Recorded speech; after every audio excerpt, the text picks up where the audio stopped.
Shalom. All praises, glory, and honor to Yahweh, Bahashem Yahushai, Bahashem Rakal Kodesh. No honors unto the apostles and elders of GMS, who are the true leaders of Israel today, and salutations to all of the Akim who do this work in truth and sincerity, who are risking their lives and their freedoms to do so, as well as the scattered Israelites who come looking like the heathen but are not, by way of their forefathers' seeds for Israelite men. The true name of the Most High is Yahweh, and his son's name is Yahushai. And the lords of the chosen people are the so-called Negroes, Latinos, and Native Americans, as well as the ones who suffer under the curses in the book of Deuteronomy. My name is Ekalio, and I'm from the GMS Jamaica Kingston camp. And this video is about the end of days, the signs of the end, okay, and other topics as the Spirit allows, okay. And so we are indeed at the end of times. We're at the end of the world, you know. When I say the end of the world, I'm talking about the end of this age, not the actual physical world, but the end of the rulership of the Edomites, who are these so-called white people. It is their wicked kingdom that we are currently subject to, okay, us the Israelites, right? And there are going to be signs, as the scripture says, that we'll be seeing. 2 Ezra chapter 9 and verse 1, he answered me then and said, measure thou the time diligently in itself, and when thou seest parts of the signs pass, which I have told thee before, then shalt thou understand that it is the very same time wherein the highest will begin to visit the world which he made.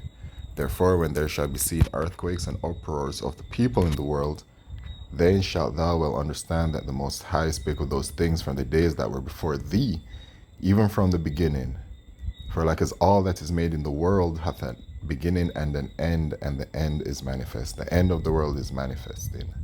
All right, and once again, that word world, I say it like that because the word world in the New Testament, when you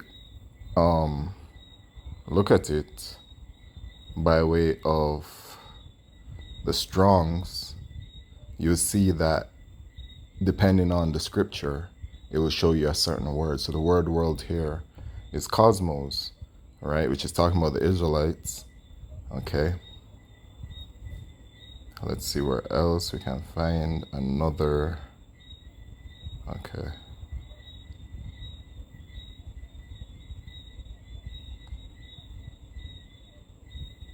Here it is, another one for world, oikomini, right, which is talking about the actual physical earth. That's the oikomini, okay. And then there's one more word for world, which it should say aeon, and aeon is talking about the age of time, perpetuity. Oh, here we go.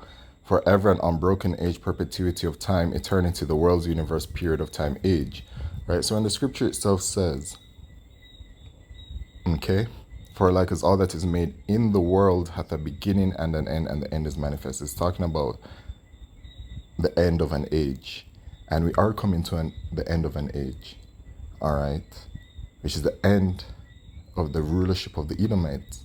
And even more so, the end of the punishment that the nation of Israel has had to serve, all right, by what is said in the book of Deuteronomy, all right, that if we go off, then we shall experience these things. And so it has been done.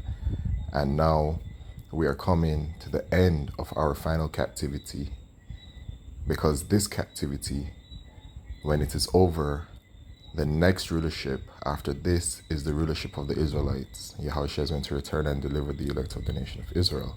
So, with that, we look forward to it, right? And there are going to be signs to show us, and these earthquakes are a sign. Now, Jamaica has been getting hit with earthquakes, comparative to previous times. I would say they're more common now. Okay, they used to be more like rare, and it was like an uncommon thing, but it's feeling like a common thing now. Okay, earlier, according to Google, a 4.5 earthquake hit Jamaica at 8 a.m. I didn't feel it personally. I was sleeping, but here from the Jamaica Observer, they're saying that it was a 5.3, okay, but whatever it is, word on the street is that it felt powerful, you know. One person had an account that said that the floor looked like water, right? Others ran out of the building and all kinds of stuff. So people thought it was like really powerful, and then when the data came out, it was like, okay, at 4.5, interesting, it felt stronger. That's the report I have received on the matter. But regardless of that, the earthquake is a sign of the end. Okay, and then there's this website, latest earthquakes, 41 earthquakes right here, just constantly happening. And I saw an article as well, something about over there, I think it's California. They're feeling a little bit worried because they're continuously getting like these tremors, and so they're expecting like a really big earthquake to hit, like something really big, all right, because of that. Those, and you know, typically that's how it works. Like you feel a few tremors over time, and then a really big one happens, okay. But most importantly, it is indeed a sign of the end. And when we go to Matthew 24, Matthew 24, is it Matthew 24? It is. Okay. So Matthew chapter 24 and verse 7. For nation shall rise against nation, and kingdom shall For nation shall rise against nation, and kingdom against kingdom, and there shall be famines and pestilences and earthquakes in diverse places. All these are the beginning of sorrows, right? Because we're going to be heading into the time of Jacob's trouble, Jeremiah chapter 13, verse 7. All right, these are the beginning of sorrows, meaning the beginning of the hell that we're all about to catch. You know, the entire world is about to catch this, every spirit. All right, now the elect will be preserved by Yahweh Shemei Shai, but the elect is still going to experience what is going on in the world, right? So it's not going to be a pleasant thing. You know, the Lord will just simply bring the elect through the chaos and the fire into deliverance, okay? But it's no easy walk, right? But anyway, all these are the beginning of sorrows, and this is where it's at right now. Famines and pestilences and earthquakes in diverse places. Speaking of pestilences, the streets are saying, okay, the monkeypox is coming back, or it's on its way. Anyway, CNN, WHO declares Mpox outbreak a global health emergency. Now, it's a global health emergency. Actually, let me refresh this. Oh, this is different. This is different. Mpox declared a public health emergency in Africa.